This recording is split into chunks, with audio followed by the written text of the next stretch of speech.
As the slide states, I am Brian Venisky, a senior technical animator at Avalanche Studios. I'm located in the New York City office, right in the middle of Manhattan. Our other two locations are actually both in Sweden. There's our OG studio in Stockholm, and then our newest studio, which officially opened last year, is in Malmo. Our most recent games that you may know about are the latest installments in the Just Cause series, with Just Cause 4 having been released this past December, Mad Max, Rage 2, which comes out on May 14th, and notable self-published games such as The Hunter Call the Wild, as well as Generation Zero, which actually comes out this coming Tuesday, March 26th. This is actually my third time speaking now, so hopefully I've settled in and I can give you a good experience with this presentation. Today, I'll actually be talking about the content workflows that we've employed for both the gameplay and cinematic teams that began from the ground up during Just Cause 3 and evolved over the production of Just Cause 4. I actually wanted to call this talk Maximizing Animation and Cinematic Content Workflows for a AAA project that utilized two different DCC software packages with a team size smaller than a typical AAA team. But the full title wouldn't quite fit on the schedule board, so I had to make do.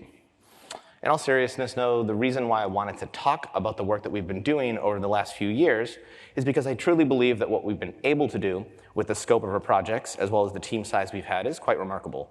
It's not only a testament to the tools and processes that have been employed, but by the fantastic teams that I've had the pleasure of working with. Now, I'm going to set the expectations going into this to better help you understand what I'm going to talk about. Consumers will look at your product, they're going to see shiny things. They're going to rate your graphics, how you compare to other games, so on and so forth. At the core of it all, though, everyone here is producing content in very similar ways, using workflows and methods underneath that shiny finish. A large focus of mine over the years has involved a lot of process, and with that said, I'm not going to give you a groundbreaking new piece of tech during this talk, as it is in fact about using and manipulating things that do already exist. While I love sharing my thoughts and process, I'm not saying this is the definitive way to do anything, but it did work well for us. Now, while a good portion of this talk is focused on cutscene work, it's not a narrative talk, so I won't be going into detail about that side of cinematics, although certain parts of our pipeline were created to allow for the extra work that came into narrative changes. It's also not a talk about the overall look of anything or the in-game tech behind it. And it's not a talk that discusses creating high-quality content or how to hit a certain level of quality. It is about managing large quantities of content and making the lives of the animators a little easier through decisions and work done to improve the process of content creation during the production of Just Cause 4. And I wanted to make sure that no matter the position that you are in, whether it be a small studio, large studio, or maybe just yourself, that you can take back a few things with you and without the need of a programmer or some special tech, do anything that I presented to you, as you don't always have the luxury of programming support or an army of tech artists or tech animators by your side. I also wanted to make sure that this talk was accessible for any level of knowledge. Because of this, I'll probably go over things that some of you may already know or have done yourselves, in order to better help those who may not know about those particular topics. This is even more prominent when I get into MotionBuilder specifics because of the greater lack of support that you find out there compared to, say, Maya. Slight heads up, though, this talk is about to be a bit of a hodgepodge because I have some odds and ends that I do want to share amongst some of the bigger tasks, so hopefully you don't mind a bit of random tips or tricks mixed in with pipeline and workflow. In an effort to keep this talk as accessible as possible, I want to make sure I define some terms because I found that in practicing this talk, a few different disciplines across the studio weren't quite sure what they were. I had animators asking me what JSON was, and programmers telling me that I don't need to explain what JSON is. I'm just going to lay this all out here for all of you. So DCC refers to Digital Content Creation Application, and for this talk, the DCCs that I will be mentioning are Maya and MotionBuilder. MOBU is shorthand for MotionBuilder. JSON stands for JavaScript Object Notation, but simply put, it's a language-independent data format that lets you store data to be accessed in a very straightforward and logical manner. If you're aware of what a dictionary is in coding, JSON looks and behaves very similarly on the surface. Headless refers to running Maya in standalone mode, which means that you're using full-on Maya in all of its features, but it runs in the background without actually opening up its visual component. Baking and plotting, as animators and tech animators should already know, is the process of converting animation data to keyframes on every frame. Since this term is different between applications, I just want to make sure that everyone knows that baking is the term for this in Maya, and plotting is the term for that in MotionBuilder. TA in this case is short for technical animator. Mocap is short for motion capture. And when I say JC3 or JC4, I mean Just Cause 3 or Just Cause 4 respectively. Now that you know those key terms, here's a brief overview of what's to come over the course of this talk. I'm going to examine the two main DCC packages that we used, Maya and MotionBuilder. This includes what we were working with from the JC3 pipeline and what we did differently for JC4, additions made to that pipeline, and the tasks that we tried to automate as much as possible. And speaking of automation, I think it's worth looking at the batching process that was set up at the studio. A standalone UI was created that allowed us to quickly set up customized batch scripts for any tool or process we had in Maya. Finally, I'll end up by going over our cutscene tools and how we set up the content for running the pipeline, as well as get a little in-depth on how the actual transferring of content between Maya and MotionBuilder was achieved. Now, in order to better understand a bit about my job at Avalanche Studios, it's important to define the role of a technical animator at the studio, as every studio within the entire game development world seems to have a bit of a different definition for what a tech animator or even a tech artist should be. To illustrate this better, I've thrown some buzzwords for you here up on the screen. And the tech animators at our studio, all at the very least, should know a little bit of everything and have proven the ability to pick up new unknowns and very quickly adapt and learn. For myself alone, I've dug into everything involved with the animation process to some degree. I've built a ton of Python-based tools and scripts, supported both the gameplay and cutscene teams, dug into state machines, in-editor content, and have worked with each and every department in some way, from the vehicle team, AI designers, graphics programmers, almost everyone. Because of this, a TA at our studio needs to be ready to roll with the punches at any moment. They also need to be able to solve the overall major problem, which is how will we maintain so much content that when we are limited in our time and personnel. Another aspect of being a TA at Avalanche is that each project utilizes DCCs and workflows in a bit different way. Now this leads me to the question for JC4 specifically, Maya or MotionBuilder. While we were mainly using Maya for Just Cause 3, we did have some tools created during development that allowed for animators to push an animation from Maya into Mobu, and also take an animation from Mobu and bring that back into Maya. However, this was not extensive enough to have MotionBuilder be anything other than a supplemental tool as opposed to a standalone. As a Maya guy, it did take me a while to really appreciate what MotionBuilder could do, but now I do realize that the things it does well compared to Maya, it does really, really well. I've also seen firsthand some passionate debates between folks on which one is the superior product. You'd actually be amazed at how heated they actually get. Just kind of an anecdote, I made a Twitter poll recently while prepping for this talk to kind of get a gauge on what people use, and the results were pretty staggering at how much Maya is loved. But if you actually go back and check this thread, there's some really, really heavy MotionBuilder lovers there, especially if you see Brad Clark. He's always up on MotionBuilder. You should check out this thread if you want to see kind of the debate that goes on. So when asked Maya or MotionBuilder, why not both? It did almost seem like a death sentence to say yes to building up a pipeline that could truly support two DCCs, considering at the time there was only one tech animator, myself, and 6 animators to support in 2 pretty different pieces of software. But our team was pretty split up on preference and expertise, so I decided it was more beneficial to allow them to all work the way that they wanted to and were comfortable with, considering the lack of time that we actually had to complete the project, especially since we were dealing with so many different factors that worked better in one than the other. Since many other studios out there do in fact use both MotionBuilder and Maya, we knew that building up this pipeline wasn't a crazy idea, but the challenge would be to develop something that was robust enough with our lack of people power. Now, in order to try and explain how overloaded the team actually was in working with a AAA open world title such as Just Cause 4, I do want to start off with a few quick facts. On the gameplay side of animation, we had 6 animators to support. And no, the 1.5 tech animators isn't like a King Solomon cut the baby in half thing. That's just me quantifying that I was the only tech animator for the first few years of the project, and we brought on TA help a little bit later on, about a year and a half left in the project. In the end, we had around 7,200 unique animations, and among 6 animators, that's quite daunting to manage. It equates to about 1,200 animations per animator for the entire project, very roughly 2.7 animations per working day over the course of roughly 2 years, which is kind of the amount of actual production time we had. Now factor that in with the amount of time necessary for things like polish, XNs capturing, throwaway R&D work, and meetings that everyone loves to be part of. Now, as far as preference for those 6 animators, we had one person who was 100% MotionBuilder, never touched Maya, one person who was Maya, never touched MotionBuilder, and the other 4 were sort of a mix in between. As far as the pipeline goes, we did have to follow this structure, which I know that many studios who utilize both MotionBuilder and Maya actually do follow. You start with MotionBuilder to handle any sort of mocap data using the tools it has, such as animation stitching, pinning, and the take system for organizing content. You then move that content over to Maya from animation polish and finaling, and then from Maya you export to your game. In our case, since we did have an animator that only used MotionBuilder, he would stay in MotionBuilder until he was ready to export to the game.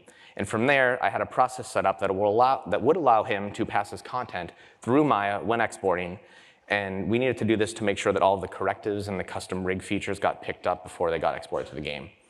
Now keep in mind that we weren't using any sort of runtime animation or rigging, so it was extra important to make sure that we stream everything through Maya on export to ensure that quality control. All right, so let's dig into Maya. I needed to think about what we already had from JC3, what we needed to do for JC4 that would get us to where we needed to go. We already had many basic tools that you probably expect to have in a AAA game pipeline, but after working with them for an entire project cycle, we were able to pinpoint the pros and cons, figuring out what to improve on. Matching parent spaces and IKFK limbs, as well as setting up constraints, have been very standard for years. But how could we improve them or even use them a little differently than before? Did the tools we have overcomplicate things? In the case of foot planting, animators on JC3 had to manually tag the content, when this was occurring. How could we automate that? How about all those scripts and random tools that animators find online, install or use, and then they just end up breaking Maya for all the tech animators, and it's a joy to fix? There could have been a better way to handle that and essentially animator-proof things. There were also attachment tools that would help set up weapons and props for animators, but they ended up being so cumbersome with too many buttons and options that we actually just got rid of them. Animators tended to have their own workflows and set up attachments on their own ways, and a lot of this was in part to outside tools that they had found or just processes that they were so used to that I didn't really have to worry about that. We also had a file browser for the animators where they could find and open Maya files from within Maya, as well as multi-select files and folders for batch exporting animation. Finally, a tool from Maya to MotionBuilder and back to Maya did exist, but it was very limited, and we didn't really have a good system to transfer multiple takes back and forth. Now just visualizing some of this right now, we had a lot of those processes broken down into one-button clicks for JC3, thinking that it would be easy and awesome for hotkeying, but in many places this really wasn't efficient. This did allow for a few things like space and IKFK matching, to have the ability to be used as hotkeys, but the physical UI was sort of a nightmare and a hassle to navigate. All of our tools also had their own dedicated UI window, which was a pain to keep track of as well as organize visually. In addition to these tools, it was sort of the Wild West when animators started to download these third-party tools and install them themselves, or create random shelf buttons from L and Python scripts. Going back a slide, we did have Animator organized third-party tools, but they were completely unsupported by tech animation. Essentially, we gave the authority to one animator who oversaw this process. He used the network folder to add scripts to, and then called them in a custom user setup file that any animator could grab. It worked well enough, but it wasn't really something that I could oversee or easily quality check. So because of this, all of our supported as well as unsupported tools came together like that shoebox full of cables and wall chargers that you keep in the closet just in case you might need them someday. Now, for Just Cause 4, instead of trying to add more, the focus was to see where we could scale back. Like those constraint tools, what else didn't we actually need? What needed a restructure? What tools needed some serious code refactoring? When it came down to it, we almost started from scratch on many things. There was also a lot of refactoring and some decisions made to either completely get rid of things that were barely, if ever, used, as well as to push to automate as many things as possible. This led to the main goal. Instead of trying to solve every little issue, we would give more power to the animators. We realized that we didn't have to try and make every little thing a button or try to solve every single problem. We also realized that the animators in the end didn't want to work that way. So simplicity became the goal. Now, in order to reach our goal of simplicity, we started focusing on efficiency, speed, user preference, and customization. The first thing we did was tie all of our tools into one main toolbar that can be set and customized as the animators themselves want. After watching other GDC talks or checking out online resources, I realized that many other studios tie their tools into one specific animation toolbar. So I wanted to set out to do that first, but also give it a bit of something extra. If the animation tools are open on Maya Close, they open when you reopen Maya. They can be docked or undocked. You can pop out tools if you only need one, but don't want the entire UI in your way. If you like the UI, but you don't really want to use certain tools, you can completely hide them from the tool set. You can also rearrange the order of the tools if you use one more than others and prefer it at the top of the stack. Instead of having animators click a ton of buttons or use convoluted interfaces to set attachments, for JC4 we created a simple one-button attach-detach system that could easily set up specific attachments, as you see here with the parachute and wingsuit. Underneath the hood of this process, it detects which rig is active, and then when the attach function is run, just sets up the active rig accordingly. Further, thanks to the power of space switching, once attached, you can quickly set specific as to how you wanted things like handles or buckles to follow the character. Now, IKFK and space matching are pretty standard these days, so what we set out to do, instead of reinventing all of this, was to evaluate and refactor the way that we ran these tools to create quicker times for both running IKFK matching and space switching. Single frame matching almost happened instantaneously now, and if you wanted to match for the entire timeline, it really only took a matter of seconds. Now, something that was introduced back on JC3 to our rigs that further enhanced quicker speeds of space, and further enhanced by the quicker speeds of space matching, was what we called the driver root control. You can see it here being that giant brownish colored control above the character's head when it's not selected that is controlling the entire character. Now, say you want to animate the entire character here dangling with both arms and legs in IK. You can easily place the driver root to the position you want to rotate them, set the space for hands, feet, and the cog control to this driver root, animate it, say, tilting left and right, and then space match all of these controls at once back to world space, where you can then polish each one individually. I kind of like to call this a locator on steroids because it functions the same way that many animators do like to use locators to bake and transfer animation, but having it built into the rig and ready to work with the space matching gives you immediate out-of-the-box functionality the second you reference a character into your scene. We also introduced rotation order matching. The rigs themselves were set up with best practice rotation orders on all controls, but adding the ability for an animator to change the rotate orders of the controls on the fly gave them even more control.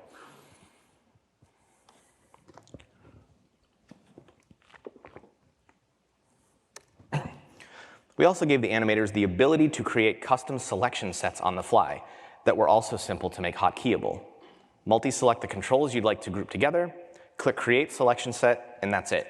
Now you've got a custom group of controls that you can grab instantly.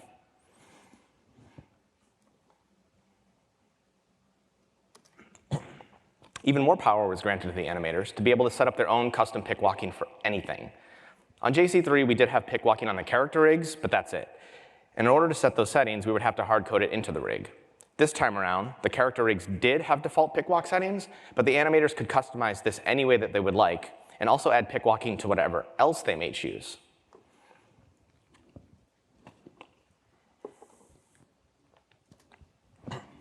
We also added a custom scripts tab to the toolset. That tangled mess of third-party scripts and snippets were turned into official, unofficial scripts. The TAs can add third-party tools officially in Perforce for deployment, and animators can locally add anything that they want to their Maya scripts folder, and then magically populate that tool nice and neatly here. There's no need to override or create a custom user setup file. It's all here for you to pretty much use out of the box. All those random Mel and Python scripts that were now nice and neatly organized were also labeled in a way that anyone could see and understand. All custom scripts have an auto-create shelf button. The ability to hide and show what you would want, just like our official tools.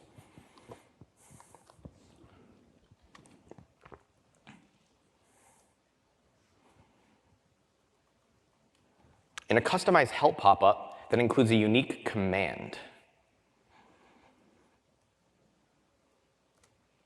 which through the use of metadata, create custom runtime commands that when sourced to allow for the animators to easily apply to hotkeys and marking menus. Now I want to show you one specific example of workflow improvements that actually took away the power from the animators, but it was not power that they really wanted. So here's one of those. On JC3, anytime we wanted to grab footstep data from a file, we needed to have an animator go and manually tag anytime a footstep occurred. They had a tool that easily allowed them to scrub through an animation and click left plant, right plant, left plant, right plant, so on and so forth. You can see here that the red and blue foot placement markers that are getting set for all the frames where a foot will hit the ground. While this is a pretty simple and easy process to do, it's really monotonous and it takes up a lot of time. That's time that takes away from, say, actually animating. On JC4, I wanted to take this out of their hands and automate that process completely. All it took was a pretty small script. Now, don't worry about trying to read this. I'm going to break it down for you. I just wanted to kind of give you an idea of how small that script actually was. The first thing that we need to do is find the distance between the ankle joints within consecutive frames. For example, let's say you're looking at a run cycle, and the left leg of a character is swinging back down to hit the ground. On frame 7, you grab the position of the left ankle joint in world space. Then you grab the world space position of the left ankle joint on frame 8. You can then calculate the distance apart that the ankle joint has traveled from frame to frame. Here's a simple function that can return the difference in distance of 2 points.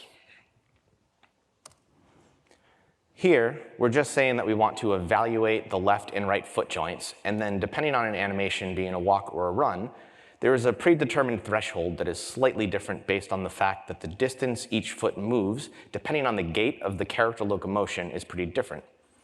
If you look at a run cycle, the ankle joint will have a further distance between frames than a walk cycle.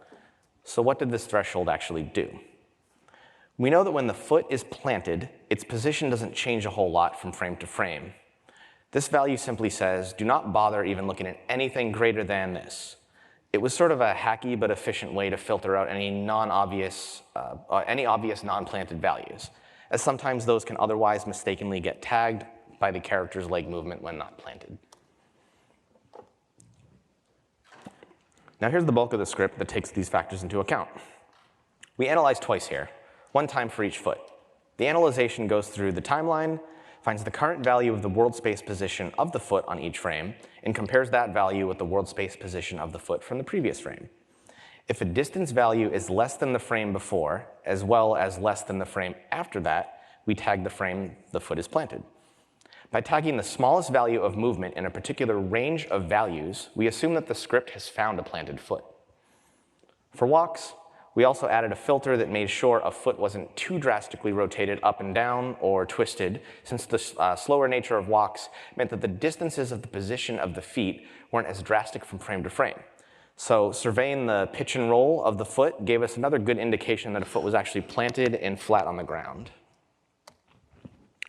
Another really nice thing that we could do from here is take the footstep data, and depending on if an animation is a walk or a run, determine when you'd hear a cloth sound. The character almost always hits the point where their legs cross each other after a step. For runs, this was 2 frames after a step, and for walks, it was 5. Thanks to this consistent behavior, we can automatically gather cloth sound triggers, and not only are we gathering footstep data, but cloth sound data. This made the audio team extra happy, as they do not have to worry about manually tagging all of this in the game. They were already benefiting from the automatically tagged footsteps, as was VFX as well. So hey, we just made the animators, the sound team, and the VFX team pretty damn happy. To the surprise of the animation, VFX, audio teams, and myself, this method had a really good success rate. I'd say about 85 to 90% of footsteps in cloth were tagged correctly just because of this. The rest was manually fixed, as sometimes extra footstep tags snuck their way in, or a tag here or there was missed. But the amount of work to do that small bit of cleanup was a lot less than actually going through every single animation and tagging those footsteps by hand. Now let's see this in action. Here's a run. And by quickly scrubbing, we can see where the foot is planted. The right foot there is planted on about 8 or 9, the left on about 17 or 18, right on 28, so on and so forth. Now, we run the script, and it cycles through the animation as it evaluates each foot. When it is done evaluating, we get our auto-generated footstep tags. Let's actually check and see how accurate this really is. We got a right footstep on 8 or 9, a left footstep on about 18 or 19, a right on 28 or 29, a left on 37, 38, right on 47, 48, and a left on 57. So that's pretty accurate. And just for fun, let's evaluate 4 feet and run this script on a llama, which is the newest of the animal heroes in the Just Cause series.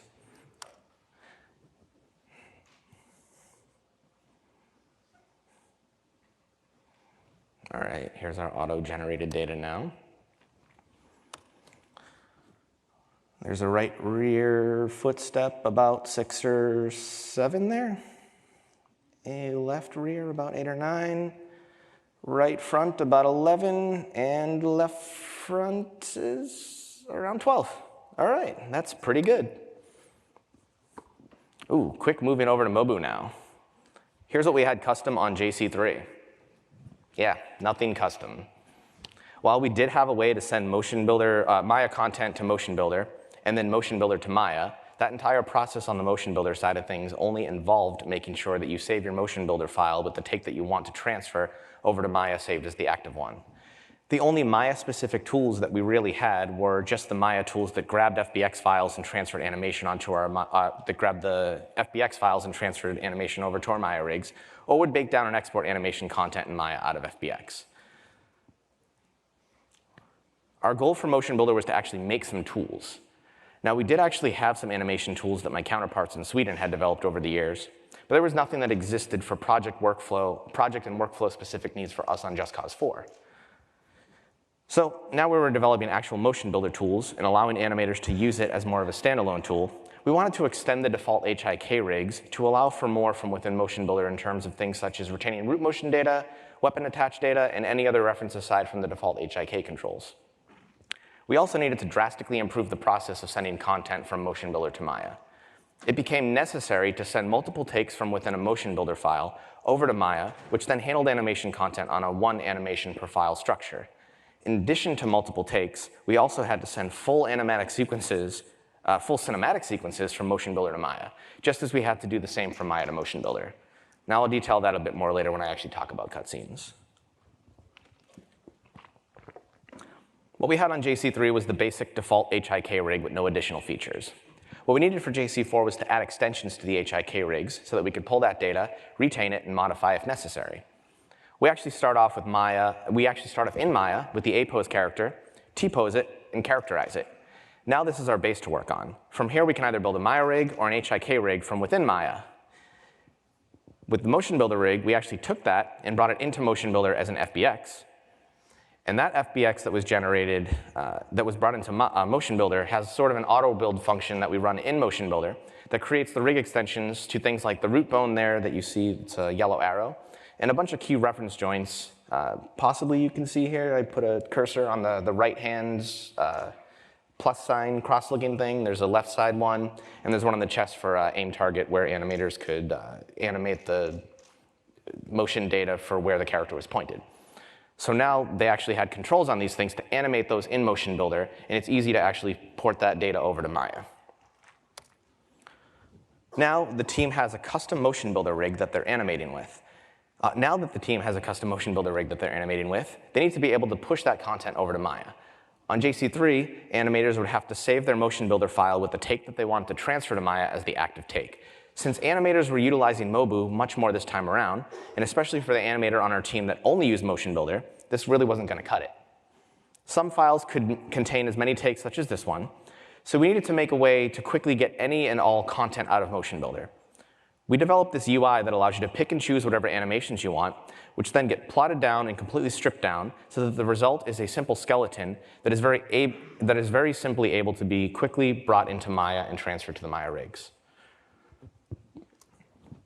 Now, it may not be a ton, but these changes did make MotionBuilder much more accessible as a standalone tool for the team. Also, I don't have it listed, shown here rather, but I have it listed. There was a batch tool for the XSense content to bring into MotionBuilder, but it's literally just a button that kind of asks what directory you want to import. So for sake of visually not being too pleasing or interesting, I'm just listing it here to tell you that we did have a batch way to bring in XSense data to our animation, or to MotionBuilder rather. Now, this section isn't quite as long as the others because it was at the core, but it was really at the core of everything. I'm going to restart that sentence. This section isn't quite as long as the others, but really at the core of everything was making everything quicker and more automated for both the tech animators and animators. This batch processing tool became the central core to running heavy processes into and out of Maya. Everything was streamed through here. The way this works is that the user selects a batch process from a list of JSON files that we've made for them. This could be an animation export or a Mobu to Maya transfer. When they select a file, any options pertaining to that file show up on the right. the user can tweak those settings as necessary. When you load a script, any directories with files that pertain to the script also pop up on the left. When you select a folder, the files within that directory show up for you to multi-select and run the batch on. When you run a batch, a tab pops up with the UI that runs a Maya standalone thread and batches your content headless. You were able to run different processes at multiple times at once without ever actually opening up Maya. This is optimal for computer performance and speed of data processing. It's also very optimal for being 100% animator friendly, as they do not have to worry about anything from command line and could potentially customize these batch options themselves. Now, a quick look under the hood. We have a very simple JSON dictionary where we state some rules and list out all of the options for the user. In this case, we're looking at our Maya animation exporter. We tell this file what file types to look for, which directory to look for them in, which batch process to actually run, the version of Maya standalone to use, and all the options that we want to list here. Now, using as an example animation exporting, these options let you create things such as toggles, for maybe turning on or off the generation of a debug animation file, or a line edit for customizing what you want to call the perforce change list that all your animations get added to. We set the type of UI widget, what to label it, the default behavior, and the command that we will use to pass the state of each option through the Python batch file when running the process, which then magically populates your options here, as seen a minute ago. Whenever you hit that select batch script option, you can choose your specific batch. You actually see it that here I have a few batch scripts that I've set up for myself. Some of these are actually official scripts that were checked into Perforce. Some really aren't. There's like a cutscene anim export 02 and 03 here that were just kind of local things that I quickly set up for testing. But essentially, you can either do anything for yourself locally or do something that you could check in and allow animators or any other person to use. So in the end, thanks to this nifty batch tool, not only was I able to set up anything for myself really fast to start churning out lots of content through headless Maya, it opened up a ton of time-saving possibilities for the animators too, and not just for exporting animations.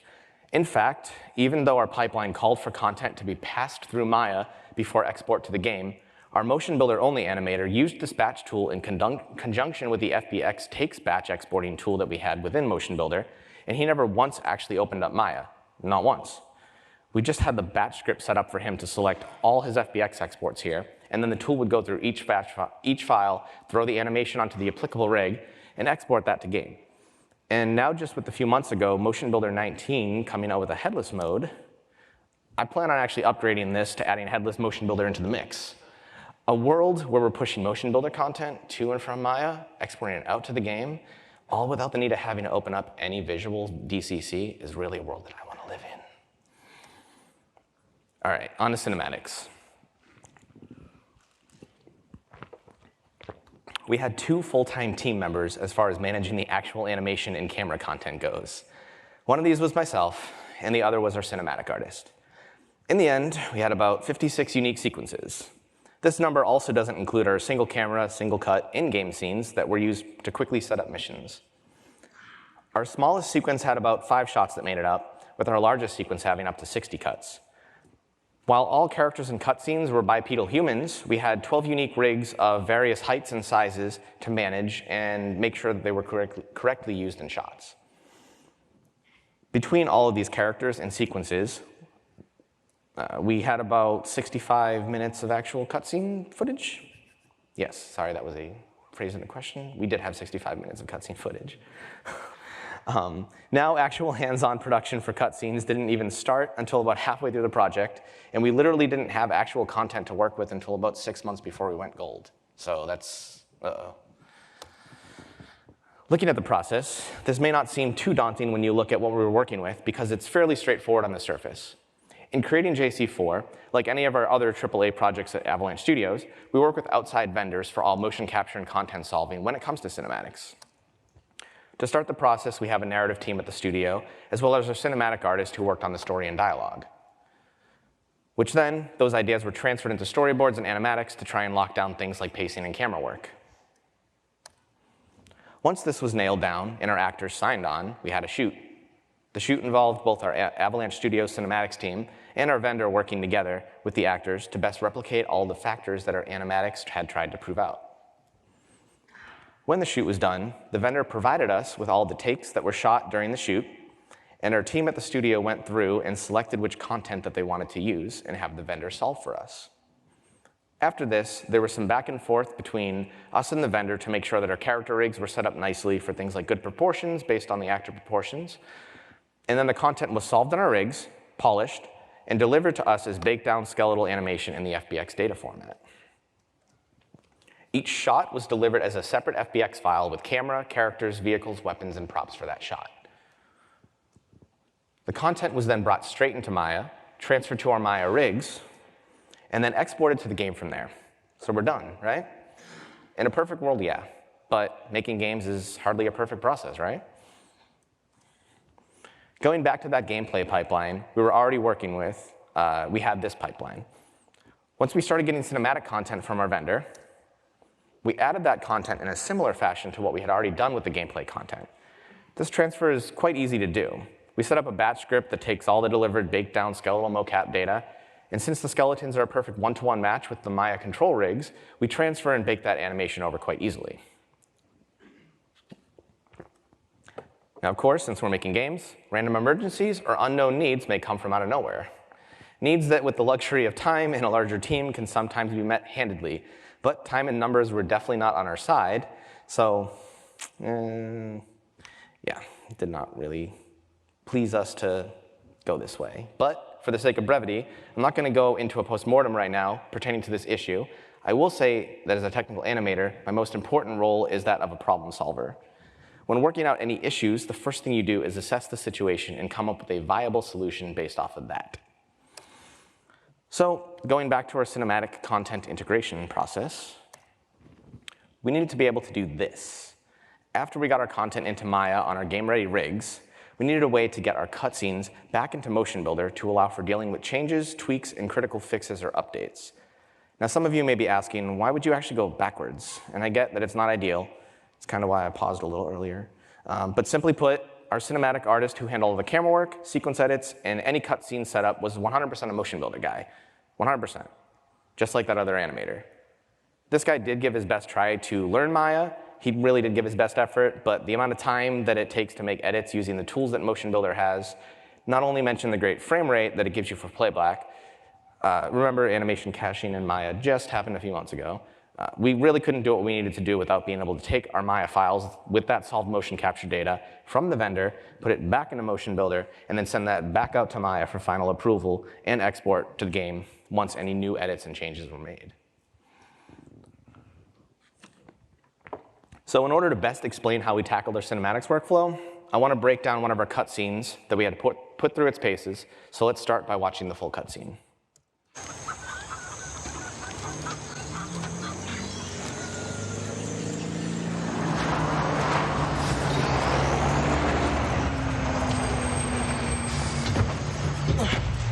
Load up the truck. We're leaving in 60 seconds. Did you organize this ambush? See, most of the stuff we recovered is standard black ammunitions. But I also found some of these. We're not sure what they do. We didn't want to mess with them. There's a bunch more left in the truck. Good, fine, Sargento. These could be useful. Anyone have a screwdriver? Are you adding that to your grappler? No jodas. You have to make do with whatever you find. What are you gonna do with that?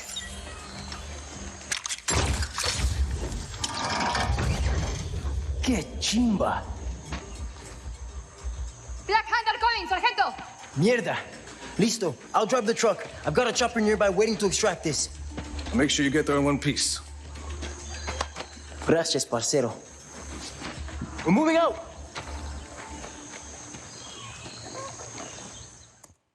All right, so that cutscene shows our main hero, Rico, meeting with one of his supporting pals, Sargento, who gives him the part that he adds to his grappling device that allows the player to use the airlifter in-game to pretty much turn anything into a giant flying mass. This particular cutscene has a good mix of characters, vehicles, weapons, and props, so we're managing a lot of different types of content. To start, let's look at the process that we need to take in order to get our Maya content into MotionBuilder. We have our Maya files, shot by shot, but MotionBuilder doesn't really work this way. We needed to take these individual shots and transfer them into MotionBuilder in one long sequence so that they can be set up properly for editing in story mode. So I love JSON. I use it all the time to store data settings for anything and everything I can. It's everywhere in our pipelines. It's probably in yours too, even if you don't know it. It is the base at which our cinematics content workflow is driven. Using the power of JSON files to organize all of our cutscenes was the solution that not only bridged the gap between Maya and MotionBuilder, but it organized our content in a way that it's really easy to parse and locate with a simple call. Every cutscene had a master JSON file for the cutscene data, which included the scene name, the campaign that it was part of, all characters, props, shots, vehicles, and weapons that appear in the entire cutscene at any point. Then we had a JSON file for each separate shot that told us the specifics for that particular camera cut. We again have the campaign and scene names, the shot number, the characters that are actually in that cut, the props in that cut, vehicles in that cut, and weapons. We also have the start and end frame numbers stored. Now, just to better illustrate what this means for us, let's just take a look at a few select shots within this cutscene. In the first shot, we have just Rico in this dirt bike. Since there's nothing else in the scene, that isn't already part of the environment, only these two items are stored in the JSON file for this particular shot. The second shot is only Rico, so he's the only thing that we store. The third shot sets us back to a wide angle that reintroduces the dirt bike and brings Sargento into the scene with those two trucks. Now I'm going to skip over the fourth shot to the fifth one, since this shot includes a little bit of everything. All four characters are seen, as are three vehicles. You can actually see the dirt bike a little bit behind that tree. That also includes a prop, which is the crate in the back of the truck. And if you can't tell, the rebel there is holding a weapon in the middle. Now, in an effort to not completely force you to look at code, here's what this looks like in a more visually pleasing way. Because we have all this finer detail stored the way that we do, I don't actually have to open up Maya to find out what is in any given shot, which I'll say is even far easier, quicker, and nicer than trying to find this stuff on a spreadsheet. I can also run a cutscene export, headless, in our batch tool, and filter it down to only, say, Sargento, because maybe we made a small rig update or added a secondary animation pass on his jacket.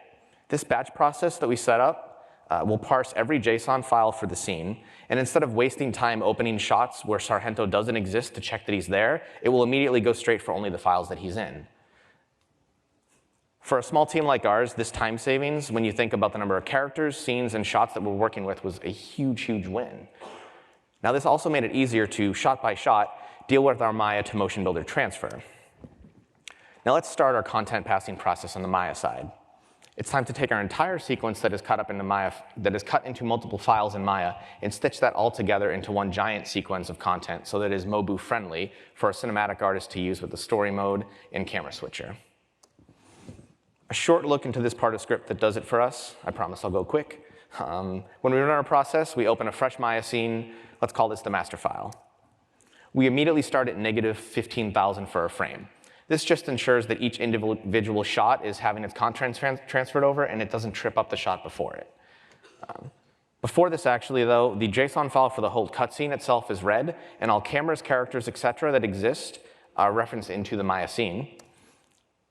And now that everything exists in the Maya file that we need, we loop through all the individual JSON file shots, referencing in the corresponding Maya file shot, and adding all the animation data for characters, weapons, etc., sort of in chunks. So if you were to transfer that data over one by one, you would kind of do it with like shot 1 goes here, shot 2 goes here, shot 3 goes here. And it's kind of stacked one after the other. Once all the shots are fully transferred into this master Maya file, there we go. Once all shots are fully transferred into this master Maya file, all keyframes are grabbed and moved up to frame 101, so we're not dealing with crazy negative space on the timeline. You could easily just make 0 your start frame, but I personally like to leave frames 0 to 100 open in case any necessary padding might be needed. Now, as you can see here, though, we have all rigs, cameras, and everything else kind of nice and neatly spliced into one. Now there's another script that actually bakes all this animation down, cleans up everything, and only makes sure that we have skin characters and baked down keyframes on the bones.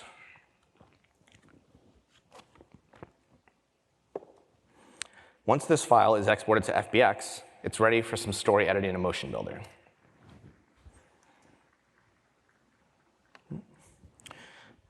So picture this. The Maya file you just saw was baked down, transferred into MotionBuilder. It's made its way to the cinematic artist. This person's made all the necessary edits to the cameras, character positions, whatever. This person goes up to you and says, Brian, it's ready. So now we're there. I just wanted to skip the whole part of his editing. Here's that MotionBuilder file. Since we're ready to send it back to Maya, we need to split up every single one of these individual clips that exist in Story. And then we need to export them out into each individual file, into individual Maya files, as per our pipeline, in order for us to finish off the scene and get it in game. In order to do this, we need to run some commands in MotionBuilder that export out data that can be brought into Maya quickly and with little to no load times. Using the send to Maya command or opening an FBX straight up into MotionBuilder means that you send everything all at once into Maya. And it's not necessarily the cleanest result, so we don't really want that. File sizes get really huge, as evidenced by the FBX scenes here on the right, and these can take forever just to open up in Maya or MotionBuilder even. To avoid these long and arduous transfer times, we break down the MotionBuilder scenes for transfer, then fit them back together in Maya.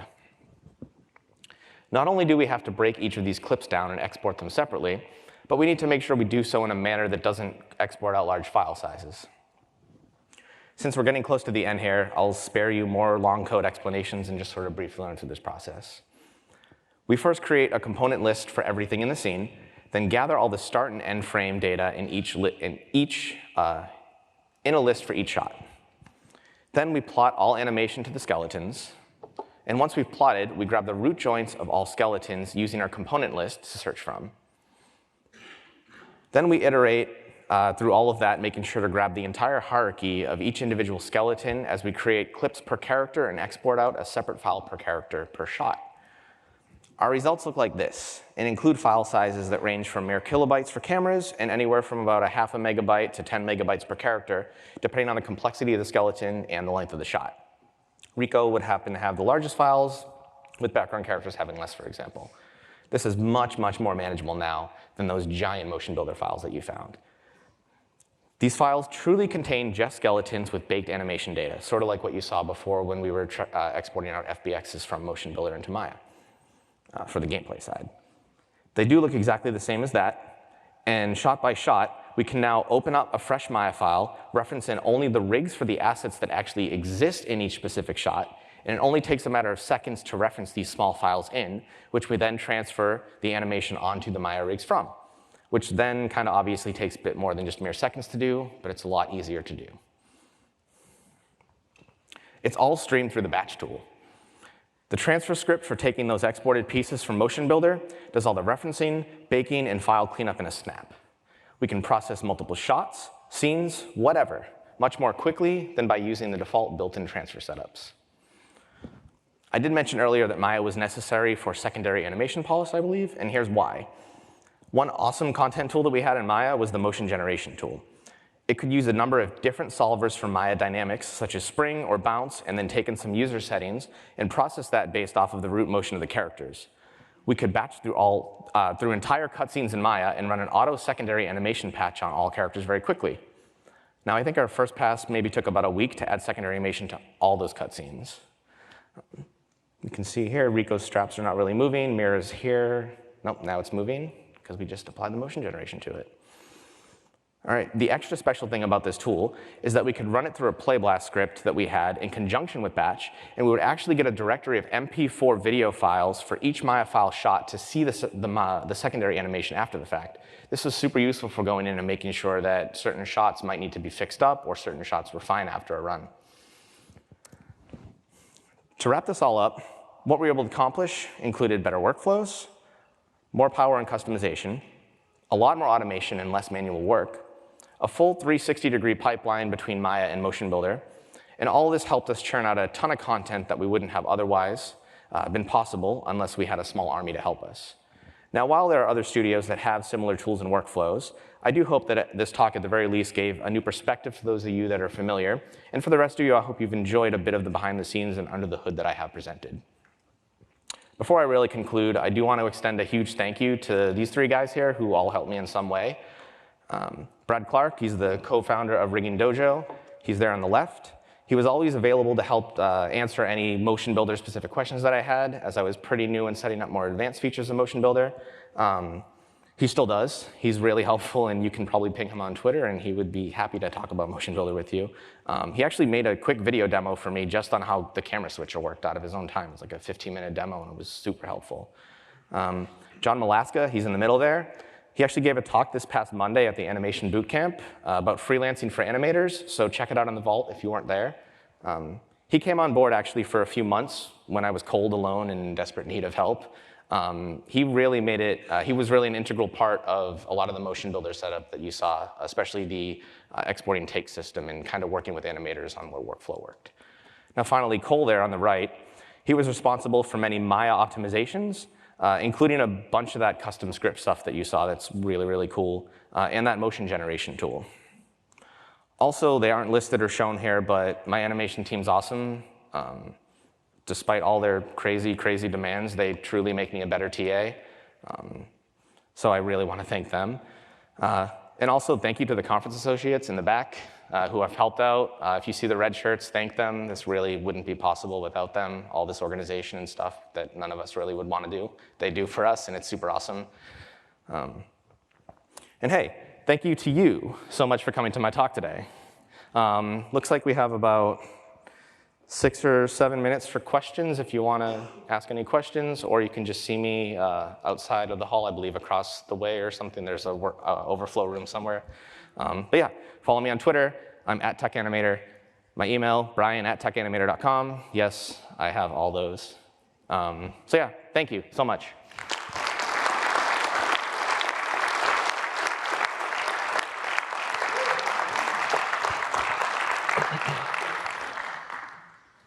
Yep. I was wondering, it's very low. I was wondering if you had a headless version of MotionBuilder as well, or?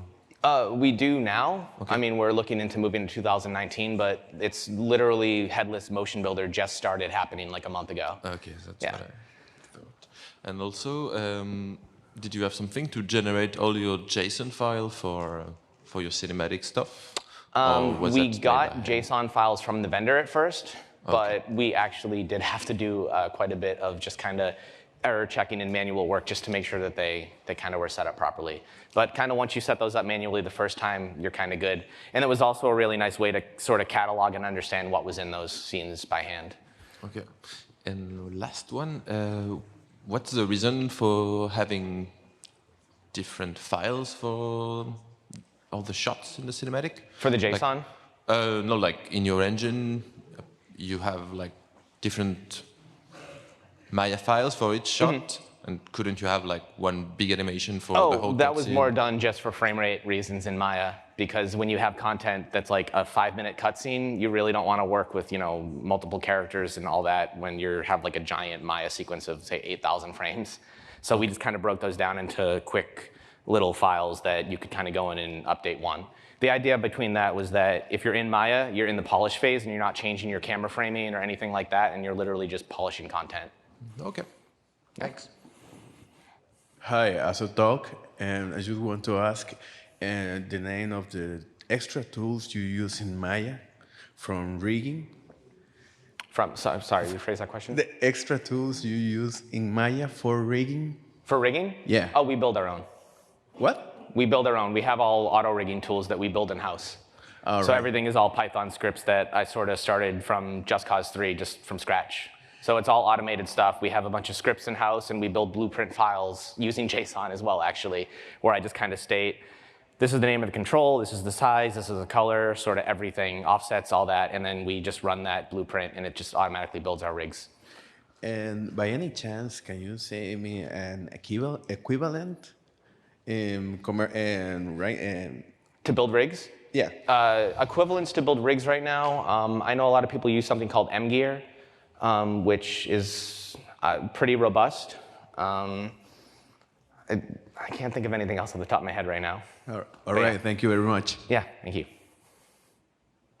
Anything else? All right, that's it. Thanks.